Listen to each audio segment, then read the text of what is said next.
But let's jump in to the land of Dawn. It's game number 1. WAOW GG up against Falcons Vega Mena. All right, looks like it is going to be a Baxia jungle Uranus EXP lane. So Velvet's goal here is just going to try and lock Deja Vu in lane as long as possible to provide them more space to rotate around on the map. Looking at the emblem setup as well, we got Impure Rage on both Foes and Rika. And then the Brave Smite on Mike Wazowski. So aiming for overall staying power.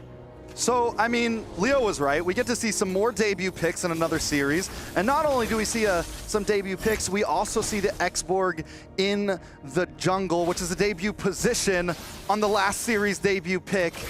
I mean, they just keep switching it up on us. And how much farther is it going to go? I mean, I love it. I love seeing some variety in my... Oh, Rika could be in some trouble here.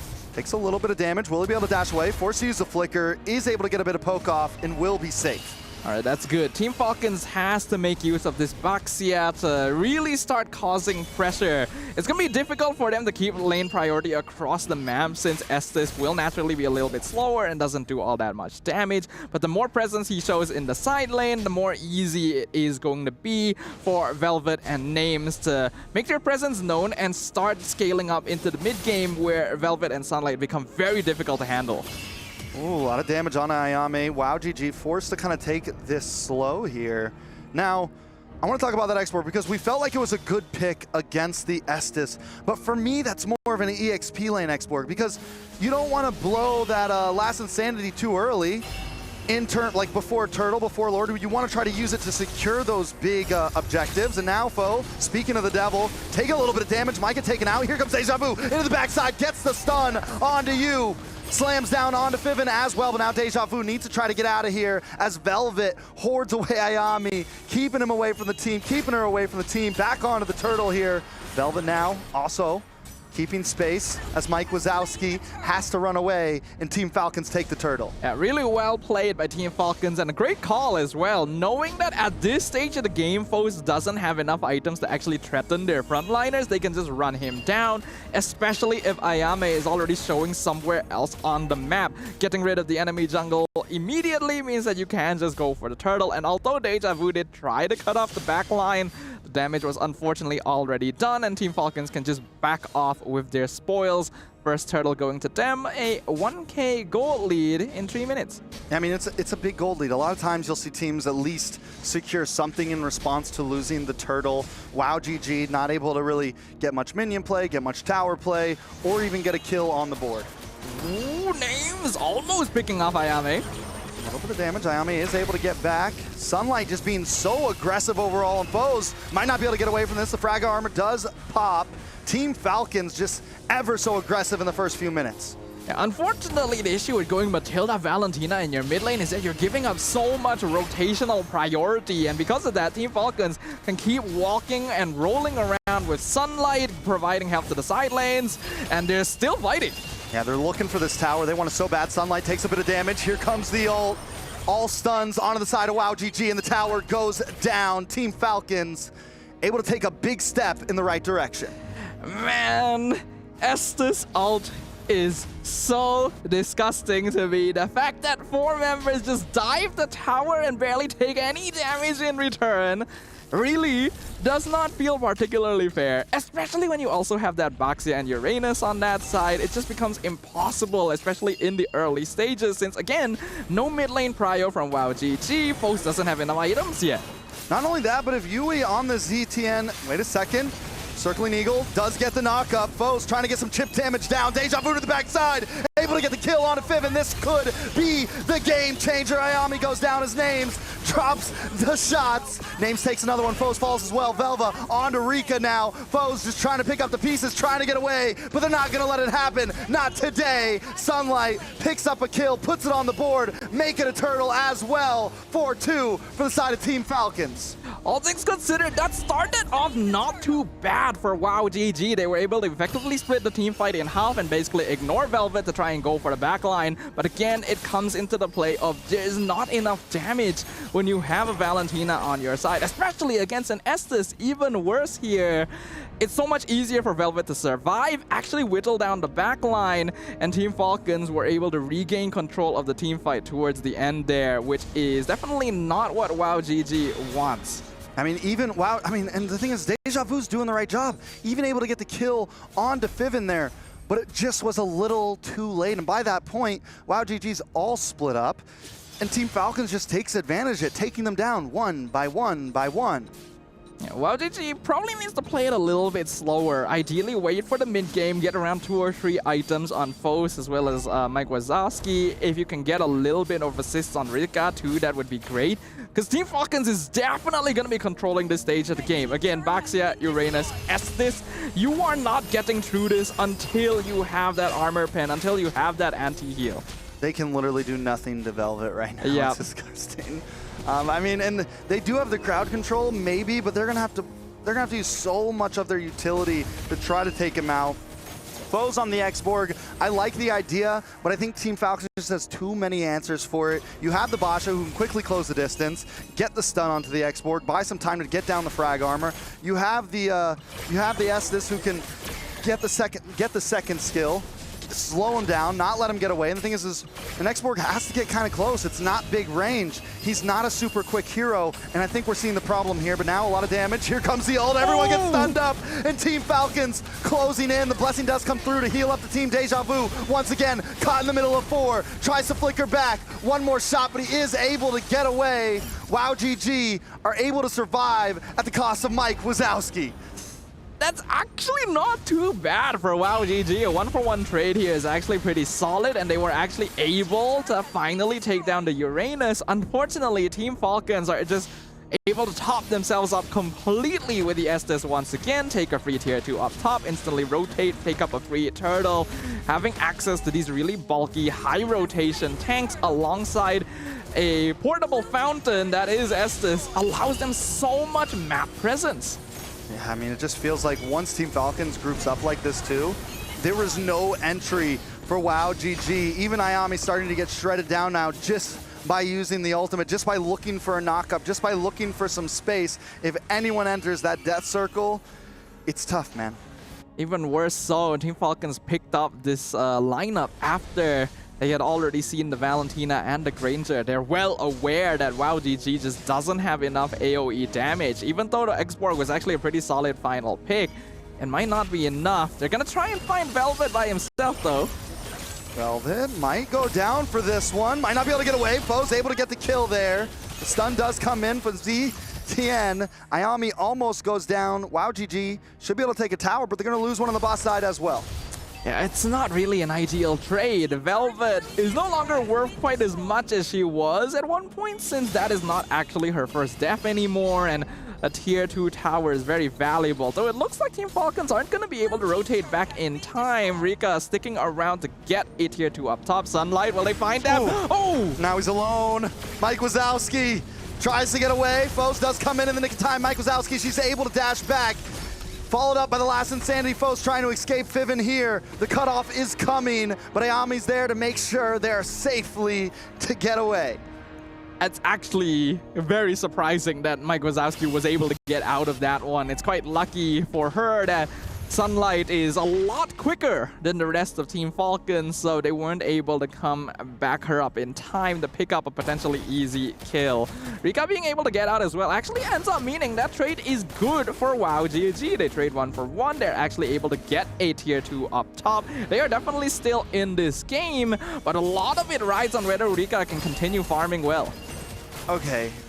Do we think it's the right play to just keep on targeting down onto Velvet? I don't know if it's the right target. Ayami did use the Circling Eagle. Once again, it's a big utility use. For now, not even getting the kill this time.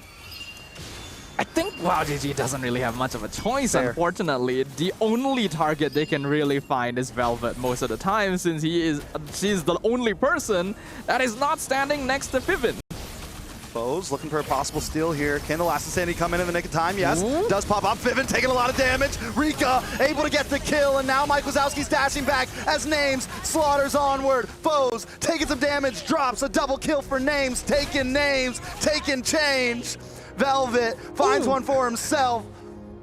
WAOW GG on the back ropes. They do take the Lord, though. They do take the Lord, but it ends up being a 1-for-3 trade. The fight started really well, actually. All of the AoE from WAOW GG landed on top of a big chunk of Team Falcons. But because they ignored Velvet for it, the Uranus just ended up causing havoc in the backline, not allowing Rika to continue contributing damage and them losing their front line. Oh, Velvet? Oh, that's a lot of damage. Rika finally starting to output. That's what we're looking for. Fury of the Phoenix comes down. Oh, do they want to push this? Names comes in once again. Oh. She's taking Names, pulling their card, clocking their clocks. WAOW GG, every time they want to make a move, they're just pushed back. And at this point, the Melissa is looking good. That was the most you are approaching me situation that I have ever seen. Names realizing they're chasing the now. Now Fiven in trouble. Fiven? I mean, at this point, though, we've seen Fiven go down a few times. Yes, that is still a win in the book for WAOW GG. Everything works at this point. But we're seeing Team Falcons win fights even after Fiven drops. Yeah, this whole time we've been talking about the Estes combo with the tanky frontliners, and we've just been forgetting that Names exist on the map, right? This Melissa is now 5-1. We can see in the highlights just how much pressure she was emitting, literally walking up forward, using the space created by the rest of the team because of the intense dive from WAOW GG to rack up those kills. And now this Melissa is the actual main issue. I mean, Melissa is a hero that on paper has looked good, like in theory to me, has looked good against a lot of dive comps for a long time. You have the go away, you have something that's supposed to be able to help stop things like Lapu Lapu, help stop things like Matilda, help stop some of these dive heroes. It just never really ended up working out, I think, the way a lot of us wanted it to. But for this game right here, it is definitely something, and it's something that we could definitely see possibly in the future against comps like this. Yeah, it's a hero that requires the correct setup and the lineup to play around, because even though she has the ultimate to zone away melee hero, she still ends up being a very obvious target for artillery mages and long-range marksmen a lot of time. In this game, there's none of that threat, right? The Farsa was already removed in the ban list, and then you have Sunlight and Velvet holding the front line. Fiven can just stand next to you and keep you topped up regardless of the situation. It's very easy for Names to find the space necessary, and WAOW GG needs to adjust their approach now. They cannot afford to just simply ignore the front line, because if they're not able to find the Melissa, they just get melted down. All right, so taking a look at the gold, it's not too far apart. WAOW GG is still very much in this game. Getting that tier 2 on the top side is going to pay off for this Lord right here, because they're even in the long wave. Ayami takes a little bit of damage there. Deja Vu pops a Bravest Fighter, able to get the stun, the heal. The Phoenix Fury comes down, the stuns just aren't enough. Back in the backside, Velvet tries to zone him away, but Rika gets the kill. And now they're fighting back. Rika pushes forward, pushes back. It's 4v4 right now. 1-for-1, Lord still up. Dude, I hate Estes ult so much, man. Deja Vu literally did negative damage in that engagement, and all you gotta do is press one button and stand together. Lord gonna be taken by Names right here. Even forces out a flicker from Ayame. Things are not looking good for WAOW GG. Foes goes back to base. They decide to give up the Lord. I thought we might see a last minute, last insanity to try to get the steal there. I'm not counting WAOW GG out just yet, though. I don't think this Lord is going to be the game-ending Lord. Yeah, I don't think so either. WAOW GG does have pretty good base defense. Foes should be able to burn it out quite easily, and Rika is actually building up a good amount of damage. They just gotta make sure they don't get caught in a bad spot. I do like the way that Zetian ult has been being used so far this game. It's one of the more effective utilizations of the hero, because so far today, we've seen it whiff a lot of the time. It is being used correctly to really set up the team fight for the rest of Team Falcons, and that is making things much more difficult. WAOW GG, they want to try and avoid this doing as much damage as possible.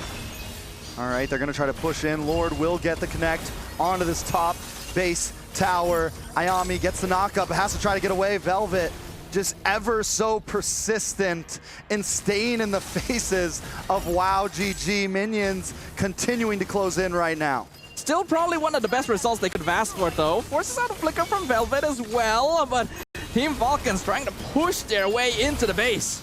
I mean, they're doing everything they can. Not enough to take a base tower, at least not yet. WAOW GG doing great at the defense, knowing their limits. I mean, even hanging out in the faces of Team Falcons with 30, 40% health. The tower will finally drop, though, as Sunlight and Velvet crack the shell. Here comes the knock-up, a little bit of damage onto Sunlight. The stuns land down on both teams. Velvet low, Deja Vu finally taken out because he bravest fighter a little bit too deep. Foe gonna drop next. Names able to get the kill. Another tower falls as well. WAOW GG against the rope. It's 2 up against 5 members of Team Falcons. They're gonna close the distance. They're gonna take down the base, and they're gonna take game number 1. It is not even a fight here from the side of WAOW GG, despite their best efforts. Despite everything that they've thrown at the wall, they are fighting in their base, and it feels like they're the ones without their fountain. That is the situation we are looking at here as Team Falcons takes game number 1. Let us, Trex, what do you think about that? Falcons were relentless from start to finish. A lot of teams, I mean, in the beginning, they were aggressive, and then even at the end, they showed that relentlessness non-stop. They didn't want to let it go any farther. They knew Rika was starting to come online. A lot of teams might have backed off after that Lord there. They might have just, all right, we got 2 towers, we got a tower, we're going to chill, we're going to play it safe. No, they wanted to end the game right here, right now. And watching games like this, once again, pushes my vendetta against Your Estes favorite as a hero concept. No, don't you dare. Don't you dare imply Estes. such a thing. I love Estes. You know who else love Estes? Yeah? Leo. This hero single-handedly won the Philippines its 2nd World Championship in a row. I'm talking M3, hashtag we want Estes. Yeah, Bring the coat, that baby. contributes to me disliking the hero. Like, seriously, dude, every single fight, like, WAOW GG throws so many resources. They spend multiple ultimates. They actually don't do too bad a job of whittling down their opponents. Vivin presses a couple buttons and everyone just feels like they never took damage at all. I think to address this, we have to go back to the root, right? How did they decide to answer the Estes? Because it was in their face. There was no going around it. We were going to fight an Estes lineup. WAOW GG, what did they do? They put an X-Borg into the hands of Foss, the self-proclaimed killing machine. I don't know if y'all are looking at the same thing or if you know the same kid as I do as X-Borg. That's not a killing machine. That is a shredder. Yeah. That is a little bit of peel, and that is an anti-tank. So already I think WAOW GG, specifically their jungler, Foss was coming in with a deck half shuffled. Like it's not all in. They weren't fighting on fair ground. All this while, Team Falcons Vega Mena, they were just, like they were so comfy on so many levels. Yeah, I will definitely concede that point. As much as I dislike the hero, I will definitely accept the fact that this was the right game to play Estes. They saw the Matilda, Granger, Valentina very early on, instantly. They know WAOW GG is not going to have damage in the early game. In fact, they're not going to have damage for a very, very long time. You add on the fact that they were given access to both Baxia and Uranus, it's easy. It's so obvious that you go in for healer gameplay. I mean, I wouldn't say it's easy. You know, earlier you said they're just pressing the buttons. It's not about just pressing the buttons. It's about when you press the buttons. And I think Falcon Mena's timing was on point. Yeah, it's about when you hit that ult, right? It's about when you use the go away. It's not what you got. It's when you use it. It's when you use it. Yes, my teammates' health bars are not full. Let me press the button. I like more than just the way they use the Estes. I think there's a lot of genius in how they're willing to throw Velvet out there. And it takes a very specific kind of XP laner and communications for that to work. Because if you're down one member, if you're down one bit of peel, and then your gold laner in names is in trouble, which, by the way, happened a lot. Kudos to WAOW GG for trying to make that happen because they did throw enough at names. It just wasn't enough. Like, it was too little too late. And I'm so happy that there's a successful debut once more into the environment of patch 1.9.90 hotfix. The Melissa. This is a win. Again, every series, one new hero gets introduced. Technically two. That one was two, Estes and Melissa. No, Xborg. Xborg. No, Xborg, we saw Xborg earlier. Xborg Jungle. Xborg Jungle. Okay. Xborg Jungle. That's new. So, what does this mean for WAOW GG? Going into game number 2, draft is almost upon us. They're just setting it up. Do they ban the Estes, or do they draft more earnestly so they don't get blindsided like that? I think it's the latter, because in the end, there's a reason you don't see much Granger and Valentina anymore. They can still be good More in the the right former. compositions, yeah, The but former was like yeeted out of the meta. pretty much, yeah. Like, it's not like they're impossible to play around with, but there was no reason to pick them up so early. Right, there's no threat of them being stolen away, and you could have still adjusted the position. The only reason I could think of that they would go that early is just to keep the draft open, you know, safe, which I'm not a big fan of. The export. I think they could have definitely drafted that different and possibly got a win there. I totally agree with you, Leo, that the Xborg was a rough answer at the end there. They saw the Estes. It would have, I said it earlier, it would have been a good answer if it was in the EXP lane. It could have been a decent answer if it was elsewhere on the map. But coming in the jungle in the hand of Foss, it just didn't really feel right. It wasn't able to do what it was meant to do. My big problem with it was you can't use your ult to attack when the Estes pops the ult, and also use it to get a Lord or a Turtle. You're caught between these two things, and there's just no real answer there. And I think you're overextending and overbearing the ult. Because, yes, Last Insanity did get buffed, essentially, by adding more rotations and changing the way the damage is dealt, but again, that's not something you can control. It's not like a Puncture or a Tempest of Blades or Phantom Execution that you always have a calculated time to trigger. This is still down to RNG and how many stacks of the overburn you have as the Xborg. So maybe this is an idea from Coach Bebex, from their analyst Non-Action. Because again, this is how you answer most SS lineups, right? You know they're going to ube, burn them up. Yeah. Maybe this was the right solution at the wrong time because Team Falcons know how to play around it. I want to take a look at Deja Vu here, because Deja Vu did play a great game in this early stage. We see Deja Vu plenty of times get back to that back line, split up Falcons meta. So I'm wondering what exactly happened. Was it that Velvet was also splitting up the side of WAOW GG? Pretty much. Every time he went in, there was no follow-up. I guess in the end, Falcons meta was doing it better? Deja Vu, if anything, was the most effective part of this anti-Estes, anti-Melissa operation. She did well, and I think she did better than Velvet, because Velvet at some point was just annoying. I don't think this lineup on WAOW GG was as scared of the Uranus as Falcons were afraid of the Lapu Lapu. So Deja Vu did very well. I love how you pointed that out, Trex, because she was literally about to kill Yui or Names one way or the other, and mostly it was Names. But again, Names has fun on her. Names has a go away. She's just built to counter that stuff. And I think this was a game that was won on the draft alone. Yeah, I agree, because Deja Vu was doing a great job. I also agree that she was probably doing better than Velvet overall in splitting up the fight. Or Foes. Yeah, or Foes. But yeah, the odds were really stacked against WAOW GG here because of how they started that draft. I still think that Xborg is a good option. It's just that in this position, it was tacked on as like a final measure rather than actually built around correctly. It was just the emergency button at the end, which isn't exactly going to help you out. It's a band-aid for a bullet wound, as I like to say. Trex, this does still go down to your prediction. You did say we're going all the way.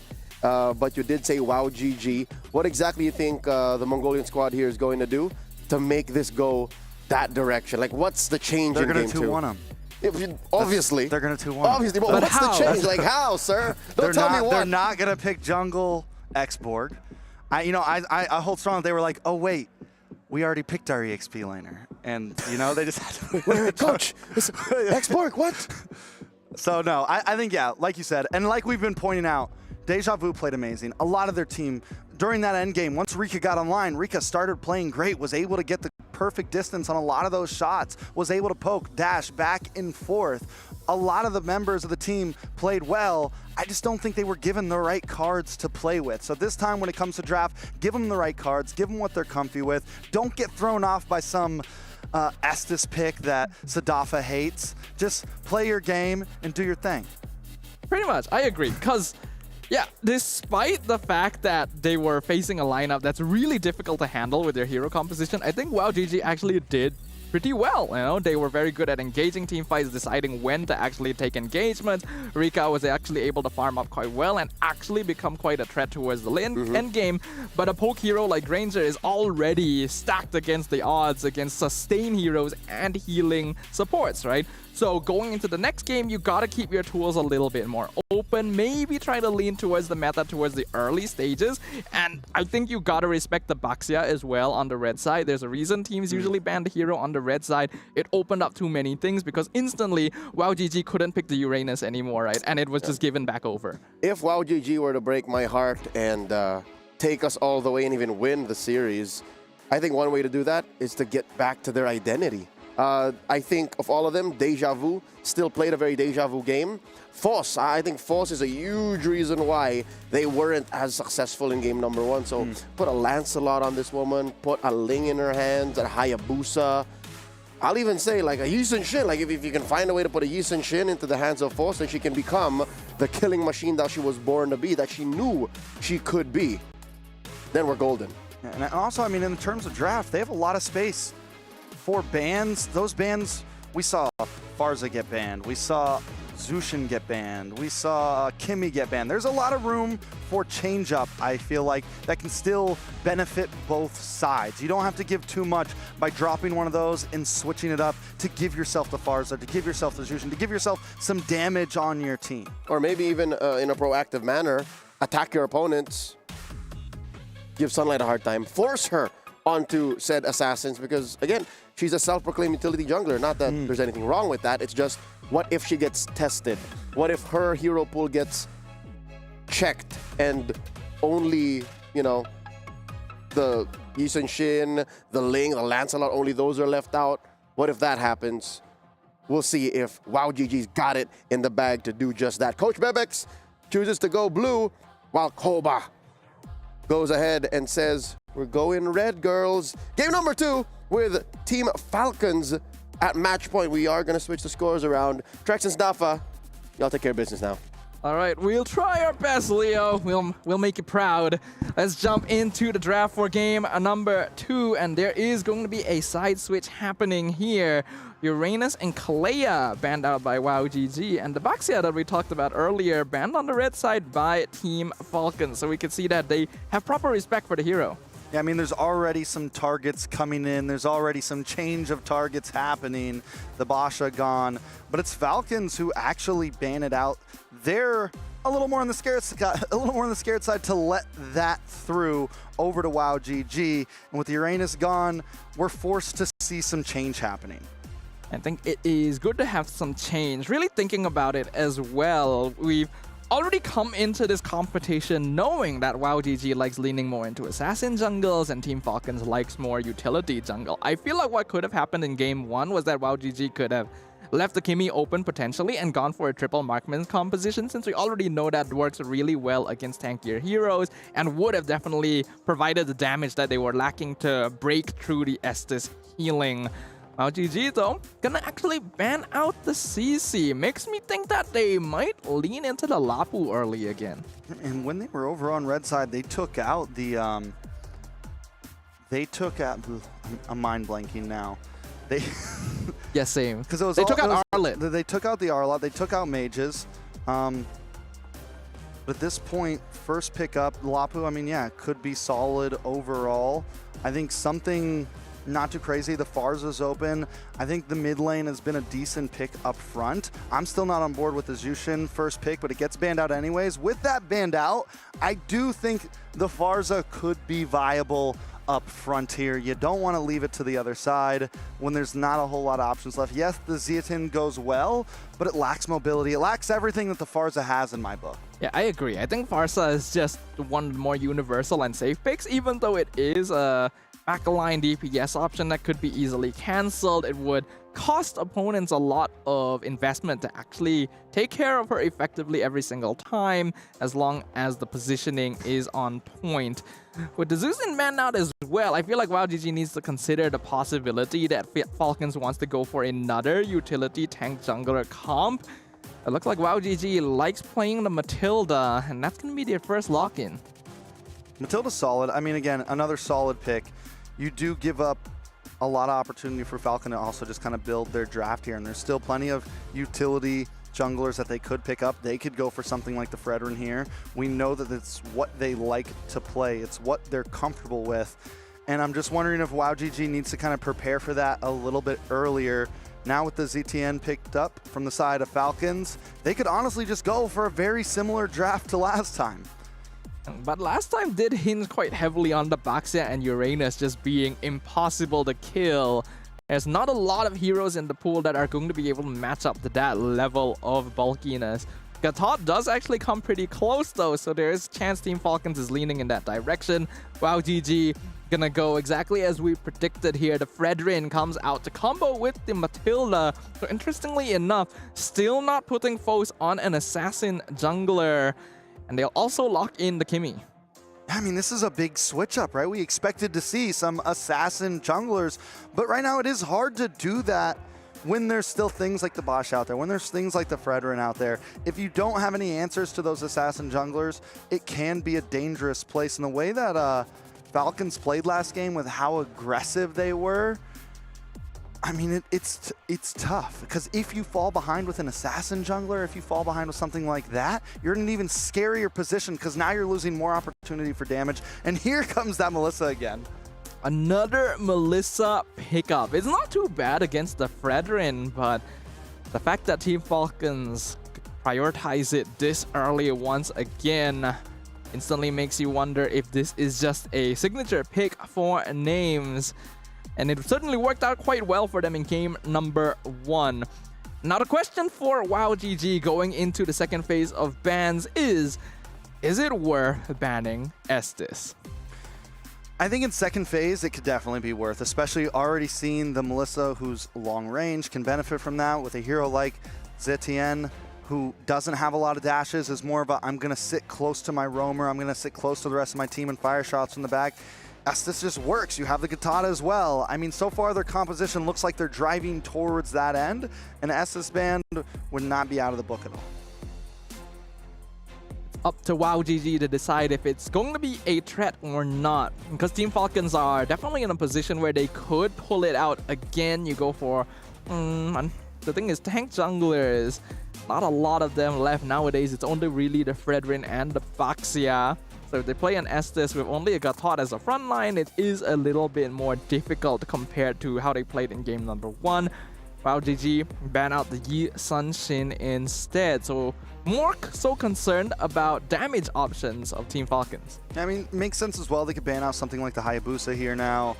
Just limit down onto that jungler pool. You already said there's not many utility options, and with that left, we're also running out of jungle options in general, in terms of damage as well. So if WAOW GG, even if they can't handle going against something like an Estes, if they can't handle going against whatever composition they bring, without a good jungler that can try to go throw blow for blow against the Fredrin, you still win those Lords, you still win those Turtles, which are huge in the game. Looks like that is the priority then. WAOW GG having Kimmy will already give them pretty good mid lane control. This is one of the best level 1 mid heroes in the game. Clears very quickly, pokes very easily as well. Combined with the Matilda should give them pretty easy access, especially compared to a ZTN. But we've got Todd around as well. Team Falcons may not be too far behind in terms of wave clear, and that is a little bit concerning, because Fredrin does have a slightly slower clear speed in the jungle compared to Assassins, and that's something that Team Falcons might be able to take advantage of. Okay, so what do we see here for jungle? The Lancelot still open, right? Ling still open. Hayabusa still open. All have been popular picks if they decide to go for something aggressive on the side of Falcon.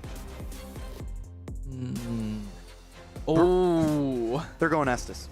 They're going Estes. I was like thinking, they're going Estes. I feel like there's a tank jungler I'm forgetting about. And this hero was banned in game 1 too. So as my old man brain right there, very good solution into the Fredrin because you just eat him and he is no longer an issue for a short while. Really messes with the timing for the Appraiser's Wrath. And really good combo with the Estes again. WAOW GG is suffering from a similar issue as the previous game too. Matilda Fredrin are not going to be very good at handling an Estes comp. Okay, so this time, WAOW GG, though, do get some damage on their side to help deal with something like that. They pick up the carry. Last pick for EXP lane. The Lapu's already gone. What do you get to deal? I mean, you could go for the Exborg again, this time just in the EXP lane. You have enough damage with the Kimmy and the carry. The double K combo here. You have that possibility. Go for the Esmeralda instead to help deal with some shield and whatever Falcons want to bring in as their last pick. We said Estes. Is there anything else? Maybe Wrath? Maybe we finally see that Wrath pop up? Well, it's possible still that this Gatot is actually a roamer. And then we could see a completely different EXP lane to deal with the Esmeralda. You could go something like a Deroff at this point. Would be pretty good against Esme and Fredrin. Glue also, if you just want to survive through pure sustain at this stage. But Team Falcons, they can still go Ube. They can still go Estes. Let's see which of the two options they will choose. I mean, I know it's what you want to see, Sadafa. Please I know no you're Estes. hoping for the Estes Please. pick. Just a No. couple seconds left No, on the clock. no. There it is. Your favorite hero in the land of Dawn. Falcons, Vega, Mena. Keeping it pure Ube-esque style. And personally, I'm loving it. At least that makes one of us, I guess. Well, ladies and gentlemen, we are about to be treated to yet another episode of Walking Fountain, the series. So do you think this time WAOW GG has the composition that can maybe deal with it a little bit better, though? It's slightly better, but I'm gonna be honest, not by much. I don't feel like they have enough to actually deal with Estes still. Like, yes, carry is going to be very good at dealing with Barats and Gatot one-on-one, but it's still a very single target hero and really needs time to get going, time that can be spent by Team Falcons to already snowball out the early game. Matilda Fredrin helps a little bit in terms of clear, but Barats matches up quite well and already deals with the hero. I mean, I feel like when you're going up against Estes, what you don't want is a late game scale comp. And what WAOW GG brought here is kind of a late game scale comp. They take some time to come online here, and by then, if you haven't already gotten a lead, Estes is a problem. Maybe they can capitalize on the Kimmy, maybe they can capitalize on the mid lane control, maybe look for some ganks on the off lane, but if they can slow down Team Falcons in this early game, they have a chance. Yeah, WAOW GG gonna be very heavily dependent on this mid lane here. Since it is an Estes Zetian, WAOW GG 100% has mid lane priority. We can see that they're able to clear much more easily. So there's gonna be a lot of attention on Mike Wazowski. Mike Wazowski, I'm always watching. Taking a look at the items, nothing too crazy overall. I haven't seen a Fredrin versus Barats in a long time, Sadafa. Oh yeah, you're right. That was like the classic, right? When like, tank junglers like were M4. the thing. Yeah, that was definitely, and you're right. The Barats does do well against the Fredrin. And it was finally an answer to it because you're able to get that Detna's Welcome right around Lord Pit to stop the retribution from coming from the Fredrin and try to get the steal. So that's what we're going to be looking for in terms of Turtle Pit and Lord Pit. The thing is that Barats doesn't get a lot of play these days because even though he is still quite strong in the early mid game, once the late game comes about and all the items really build up, Barats is super squishy. But Team Falcons have circumvented that with the existence of Pavin on this Estes, so they will be able to play quite similarly to game number 1, where they just kind of walk wherever they want, and WAOW GG needs to make sure they don't lose out early game too hard to avoid this fate. All right, so first turtle of the game, Sunlight holding things down, looking like she's full stacked up. Mike Wazowski showing up to the party as well. It's a 4v3 now. WAOW GG trying to push the aggressive Fallen Star Moon on to 3 members, but in comes the AOG to stop the fight. And now Team Falcons turning it around. Boss on the run. A nice Appraiser's Wrath does land on a 2, but Deja Vu taken out. Team Falcons gonna be able to take the first turtle. Yeah, this is a bit of a concern. 3-man Falling Star Moon was actually really good from Deja Vu, but Team Falcons just groups up, heals all together. And the Fury of the Phoenix AOG combination was actually really good as well. Perfectly timed to ensure that Velvet would get the 2-man knock-up and then recontrol the fight and force WAOW GG back. We saw in the gold lane as well that Names is now 1 level up on Rika too, so Team Falcons has control of the early game. And that is basically the only point where WAOW GG has a chance to create space for themselves. I mean, both the XP laners of both teams have been making great plays.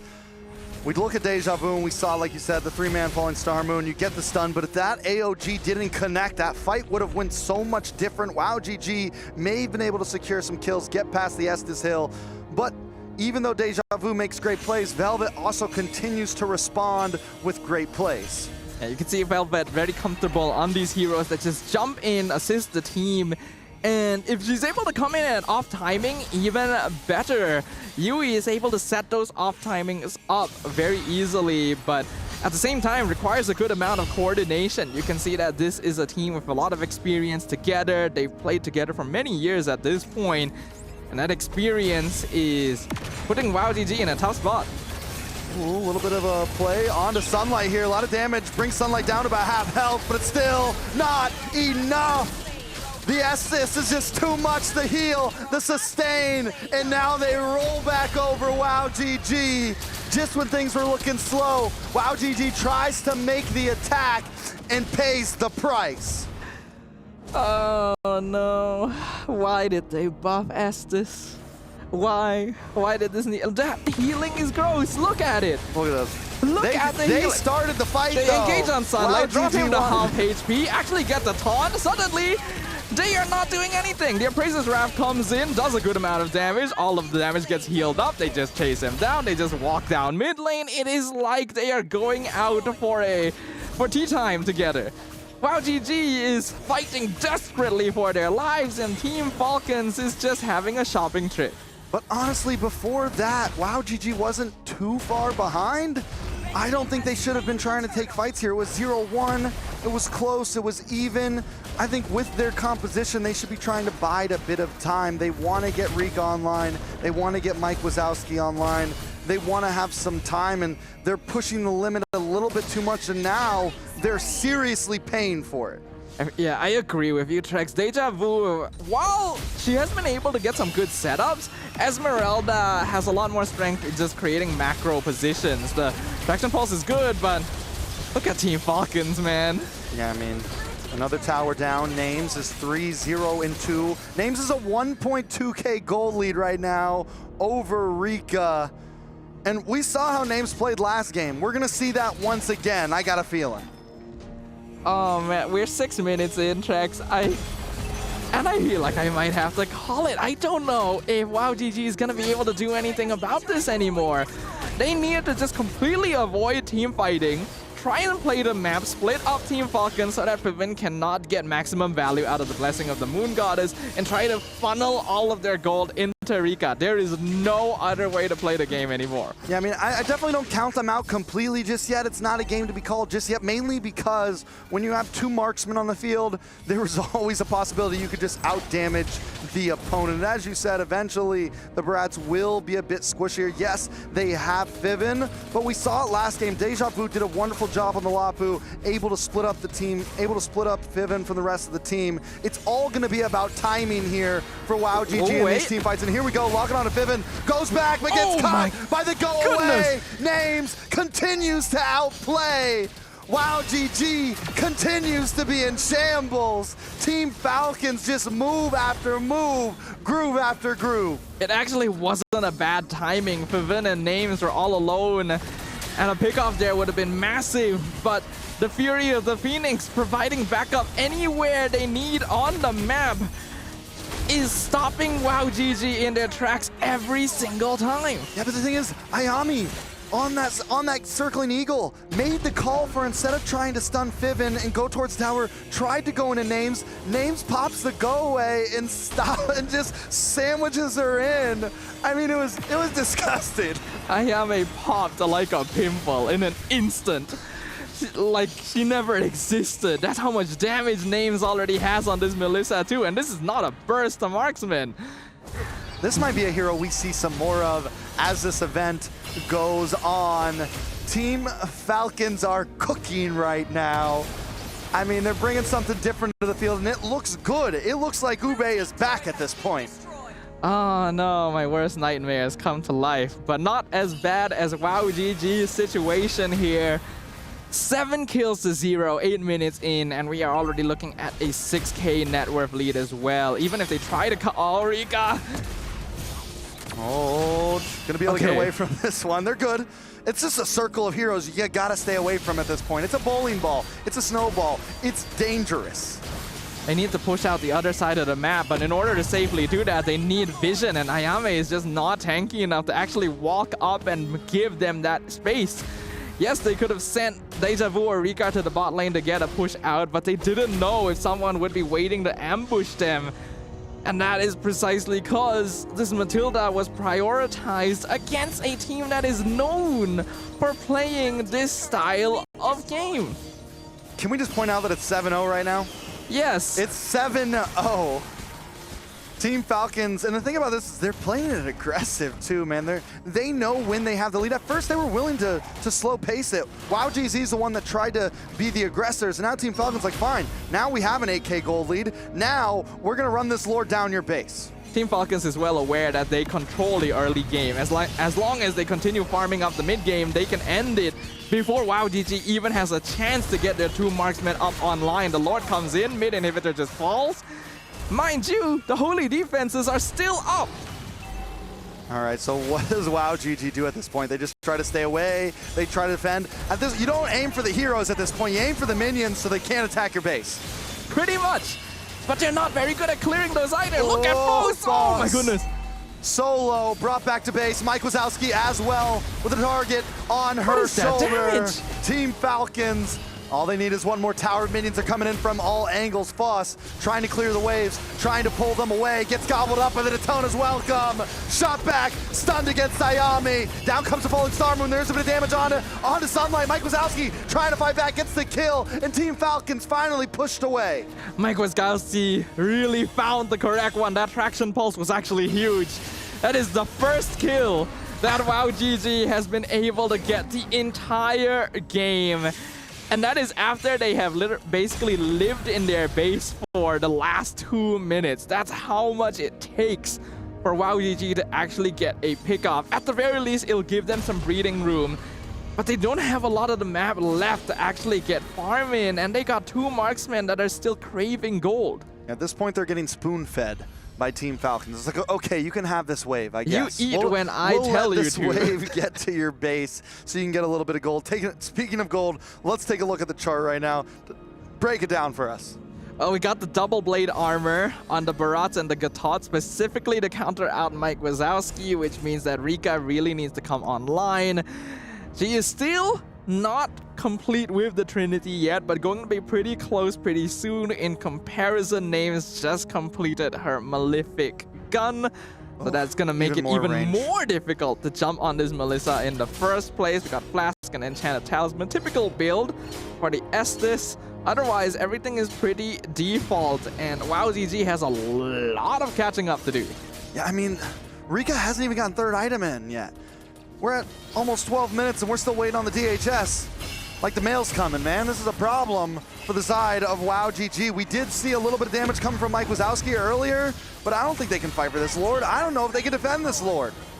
Yeah, it seems unlikely. At least WAOW GG are going to be able to avoid fighting entirely and just back off, but this next Lord is going to be difficult to remove. It's a 7K gold difference.